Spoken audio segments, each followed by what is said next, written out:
Tell me a little about yourself. We have met 3 times, is it not? Once at the embassy, once at the palace, and once when you paid me that call. How old are you? Tell me about your people in England, and where else you have served besides Paris." "I am 30 years old," he replied. "I started at Bucharest.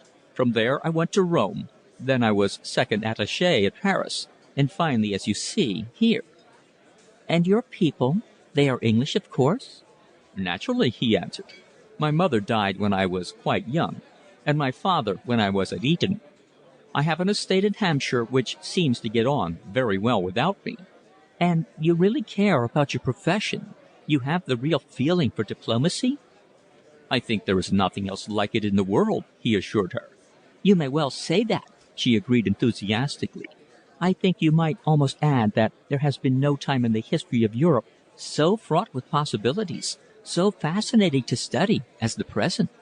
He looked at her keenly.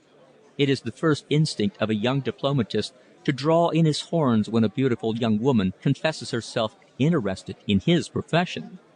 "You, too, think of these things, then?" he remarked. She shrugged her shoulders. "But naturally. What is there to do for a woman but think? We cannot act, or rather, if we do, it is in a very insignificant way. We are lookers on at most of the things in life worth doing." "I will spare you all the obvious retorts," he said, "if you will tell me why you are gazing into that mirror so earnestly." "I was thinking," she confessed, "what a remarkably good-looking couple we were." He followed the direction of her eyes. He himself was of a recognized type. His complexion was fair, his face clean-shaven and strong almost to ruggedness. His mouth was firm, his nose thin and straight, his grey eyes well set. He was over 6 feet and rather slim for his height. But if his type, though attractive enough, was in its way ordinary, hers was entirely unusual. She too was slim, but so far from being tall, her figure was almost petite. Her dark brown hair was arranged in perfectly plain braids behind, and with a slight fringe in front. Her complexion was pale. Her features were almost cameo-like in their delicacy and perfection, but any suggestion of coldness was dissipated at once by the extraordinary expressiveness of her mouth and the softness of her deep blue eyes. Norgate looked from the mirror into her face. There was a little smile upon his lips, but he said nothing.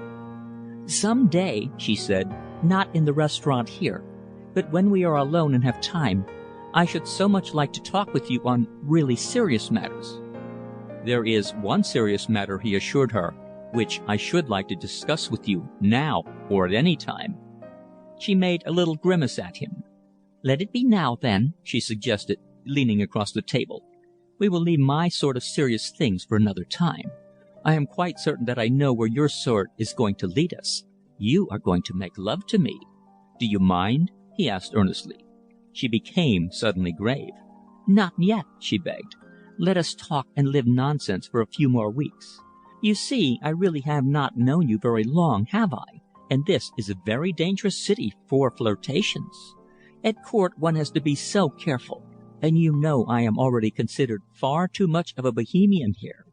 I was even given to understand a little time ago, by a very great lady, that my position was quite precarious.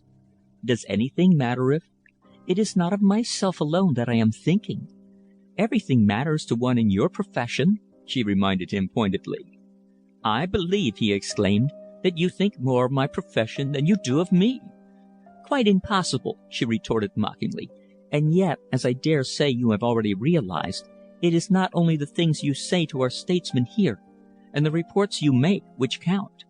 It is your daily life among the people of the nation to which you are attached, the friends you make among them, the hospitality you accept and offer, which has all the time its subtle significance. Now, I am not sure even that I am a very good companion for you, Mr. Francis Norgate." "You are a very bad one for my peace of mind," he assured her. She shook her head. "You say those things much too glibly," she declared. "I am afraid that you have served a very long apprenticeship." "If I have," he replied, leaning a little across the table, "it has been an apprenticeship only, a probationary period during which one struggles towards the real thing." "You think you will know when you have found it?"